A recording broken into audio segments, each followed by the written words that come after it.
India is punishing Pakistan-sponsored terror at the line of control. The Pakistani posts that give cover fire to infiltrating terrorists are being destroyed. India Today has accessed this exclusive video that till some time back was a Pakistani post at the line of control, perhaps almost half a kilometer inside Pakistan-occupied Kashmir in the Mendar sector. This was one post from where Pakistan army soldiers gave cover fire to infiltrating terrorists. Our soldiers lying in ambush had to retreat into their bunkers because of Pakistan army giving cover fire. Once cleared, the army has destroyed this post and the occupants inside were neutralized. On your television screen, ladies and gentlemen, is India punishing Pakistan-sponsored terror at the line of control. This Pakistani post has been destroyed. What I can also tell you on the broadcast is that since the 1st of January 2018, it's not even 60 days, but apparently 22 Pakistan army soldiers, not terrorists, soldiers, have been neutralized at the line of control at various locations. What we also know at this point of time is that ceasefire violations by Pakistan are not restricted just to Poonch, Rajouri, Mendar and Mankot south of Pir Panjal. In the past 2 days, ceasefire violations by Pakistan in the Uri sector have also been responded to, and one Pakistan army position was destroyed along the Hajipir Pass.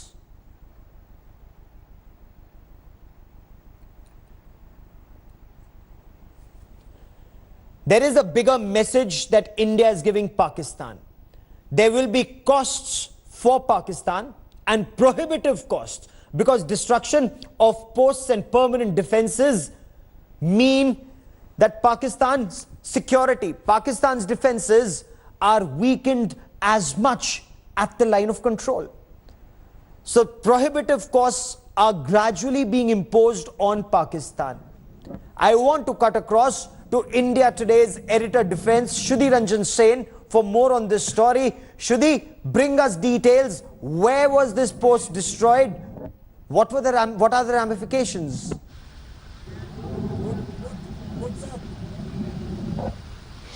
Well, Gaurav, as you've reported earlier, and as you were explaining a little while ago, at least 20 soldiers have been killed since this January, and the numbers are going up. We know for a fact that massive fire assaults have been launched since this year. At least 8 fire assaults that the army has told us across the border to destroy posts like these that were aiding, abetting terrorists to cross over. And specifically, we are targeting not only the posts that are aiding or helping the terrorists to cross over by giving them, cover fire, but also launch pads that are near the line of control and which are becoming active, because we are very clear we will not allow these terror launch pads to become active. What was earlier, till some time ago, a response to a ceasefire violation from our side has now been turned upside down. We are becoming much more proactive across the line of control, and the idea is to impose costs on Pakistan, on the Pakistani army, till they come to the conclusion that it's not worth sending across terrorists, because the chief had told us earlier that killing terrorists, neutralizing terrorists inside Jammu and Kashmir is not sending the message, because terrorists are disposable for Pakistan, and you need to take the war or the battle, so to say, to the doorstep of Pakistan and hit its army. And that is perhaps what is happening on ground. Shudhi Ranjan Sen and our team of correspondents will continue to report the story on ground zero and at the army headquarters. Shudhi Ranjan Sen, for the moment, many thanks. But let me now shift focus to our top political story, and that's the storm over Army Chief General Bipin Rawat's statement. At a seminar on the northeast region of India, bridging gaps and securing borders, the general spoke of illegal infiltration in the northeast. He also talked about how one political party, Assam's All India United Democratic Front, was growing faster than the BJP. What was the context What did the chief want to say? It's led to a huge political storm.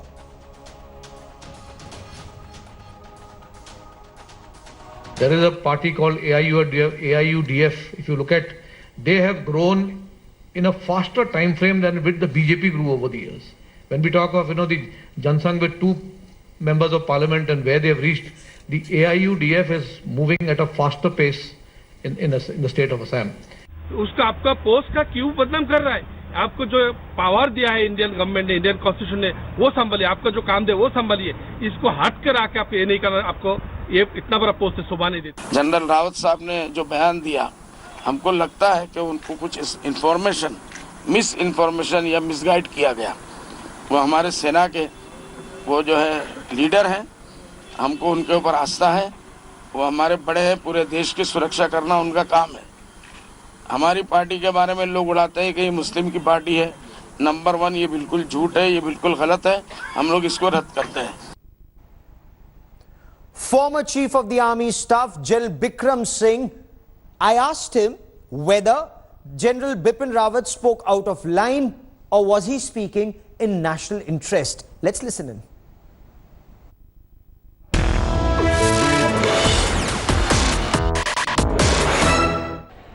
Netas will indulge in political tutu meme, but on this broadcast we keep India first. And for some straight talk, let me quickly take you to General Bikram Singh, former Chief of the Army Staff. General Singh, welcome on India First. General, you were also Army Commander, Eastern Command and Army Chief. In your appreciation, is illegal immigration from Bangladesh a threat to India's national security in Assam? Indeed it is, Gaurav. In fact, the Army headquarters has flagged this issue right from, I would say, the late 90s to the Ministry of Home Affairs. And I'm glad that a lot of action has been taken. When I was Eastern Army Commander, we had flagged the issues. With the present government, we find a lot of measures have been instituted where they are taking stock of the people who have come in illegally. But let me also tell you that when I was the Army Commander, there were inputs leading to large number of these infiltrators coming in, and not only just from Bangladesh, but we even had a certain amount of people who were inclined towards the Chinese, who essentially had increased their footprint in Nepal, in Bangladesh, I beg your pardon, Bhutan and Nepal, also trickling down into the Siliguri corridor. And that's the time we took up a case through the Army headquarters. I was the Eastern Army Commander at that point of time. It's not just restricted to one area, especially when we talk about the sensitive Siliguri corridor, especially after what we've seen in Doklam. So when the current Army Chief, General Bipin Rawat, red flags the issue, when he says that we have a hostile neighbor to the west and to the north, is it happening at the behest of Pakistan and China, this illegal infiltration of Bangladeshi refugees into our country? Well, let me tell you, people immediately, I would say the army officers, immediately after the 71 war, who were from Bangladesh Army, who were totally pro-Pakistan, majority of them, they allowed this kind of a thing to happen. It was that time by design. But I personally feel that more of it is on account of the greener pastures that India is providing to people from Bangladesh. There are large number of pressures today, demographic pressures in Bangladesh. As the chief brought out in his talk yesterday, he made a mention about the area being squeezed with regard to cultivation because of the floods. So if that be so, there are today the pressures, demographic pressures of people wanting to get into greener pastures which India provides. We had inputs of certain monks who are moving around there, who had certain connections with the Chinese. And these, as I said earlier, have been taken care of based on the multi-agency center which came up especially with regard to Siliguri corridor. I think it was in 2012 or 2011. So are these people of a particular religion? They're being brought in, settled in the sensitive Siliguri corridor, because that could well be detrimental to India's national security, especially since you were Army Commander, Eastern Command. Easy for them to get ration cards made, passports or Aadhaar card in today's day and age? Gaurav, I was looking after the Northeast desk in the military operations as a colonel. And I remember those days in way back in 1997, 1998, 1999, 100 rupees, you could get a ration card in the Northeast. And today, if you're getting with about 500 or 1,000 rupees a ration card, thereafter you get an Aadhaar card and you become a legitimate citizen of India. This is what is happening. And I think we got to guard against this. We got to make our people, aware of what is happening, these dynamics of people coming in and trying to get citizenship. We got to actually strengthen our monitoring mechanism. The state police has got to be far more vigilant, and the surveillance, of course, has got to go up. That's a matter of grave concern. So was General Bipin Rawat red flagging a national security issue, or in your appreciation, did he step out of line, sir? Look, Gaurav, the chief is supposed to operate in the politico-military spectrum. He's not the one who just deals with tactical and operational issues. He's the man who contributes in a very significant manner to national decision making with regard to security issues. Now, that is one point. Number two, remember he was speaking at one of the think tanks. This is the Center for Joint Warfare Studies. Now, it's an institution which is of the three services. And generally, if you ask me frankly, most of the think tanks are supposed to be having the Chatham House rules. This allows people to come out with their, critical, analytical, innovative, creative ideas. So if any think tank wants people to come out from their heart, speak out there with conviction, then they've got to allow this. And I suppose the chief would have thought that perhaps, Chatham House rules are going to apply. And generally, it is there across the board. But I suppose I would have spoken like him. I'll be very honest with you. Any chief would speak with conviction. But yes, what happens is these think tanks, generally an announcement is made that the media is there. So people, somehow, thereafter regulate their thought process. I'll be very honest with you. I remember post-retirement, I was actually invited to one of the think tanks at Delhi. And when I started my talk, I found the media at the back. And I told everybody, I said, look, you called a soldier to speak, but the soldier is not going to speak like a diplomat. For netas, it may...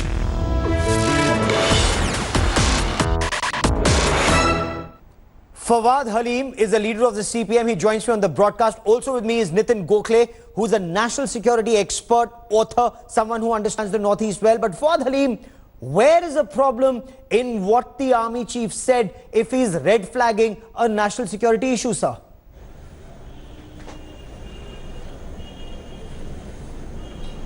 Well, red flagging a national security issue becomes a problem when it gets married to the internal political dynamics to which the army chief lends his name to.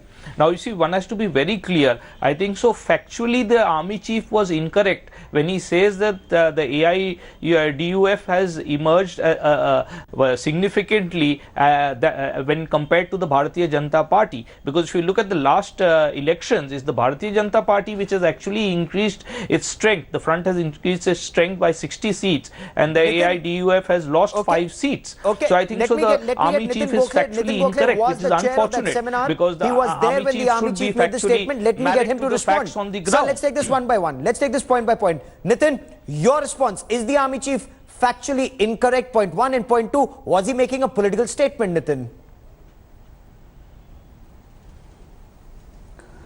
No, for point number one, let me say this. What he was comparing was the BJP's rise from 2 seats in the parliament in 1984 to what it has come to now. So he was talking about the period that it has taken BJP to rise to what it is now. It was not comparing BJP's growth. He was not comparing BJP's growth in Assam.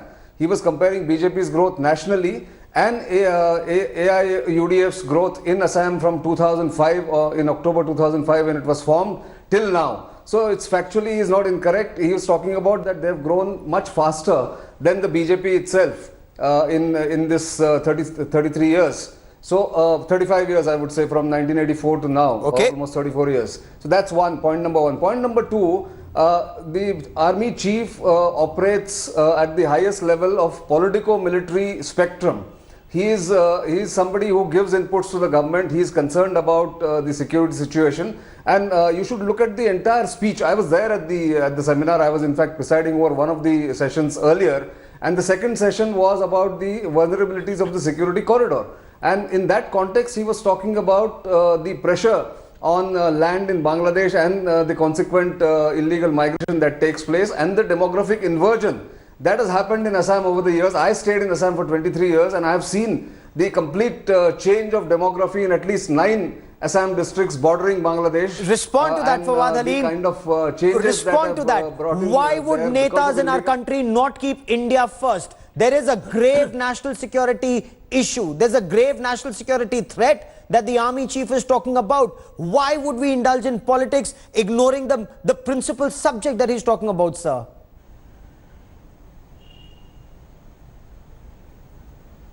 Well, the principal subject definitely keeps India first, but the Indian Army Chief has chosen to actually depart from that and make the Bharatiya Janata Party first, which is the cause of concern, because there is the Indian Army Chief who is actually abandoning the India First concept. And the foundations of the India First concept is that the Indian Army Chief does not meddle in internal politics, and he has chosen to comment adversely or is inclined to, what you call, through his statements, create an impression that a political party in India is part of the problem.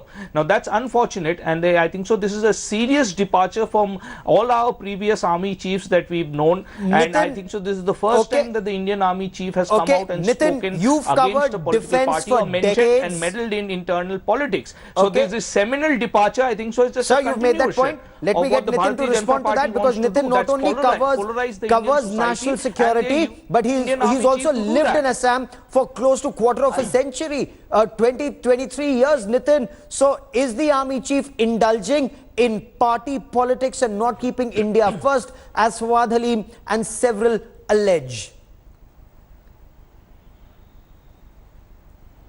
Well, he is not at all doing that. He is speaking what has been spoken before, has been written by the governor of Assam, then governor of Assam in 1997-98, General S.K. Sinha, who spoke about the dangers of the illegal migration and the possibility of some of these areas demanding secession from India and joining Bangladesh. That apart, look at what Supreme Court has said in 2005. It says, giving that judgment, striking down the very controversial act called the Illegal Migrants Determination by Tribunal Act 1983, it says the presence of such a large number of illegal migrants from Bangladesh, which runs into millions, is in fact an aggression on the state of Assam and has also contributed significantly in causing serious internal disturbances in the shape of insurgency of alarming proportions. This is the Supreme Court of India, Gaurav, not just the army or the intelligence bureau. The Supreme Court of India, in a judgment, has said what are the dangers there way back in 2005. Absolutely. Fawad Halim,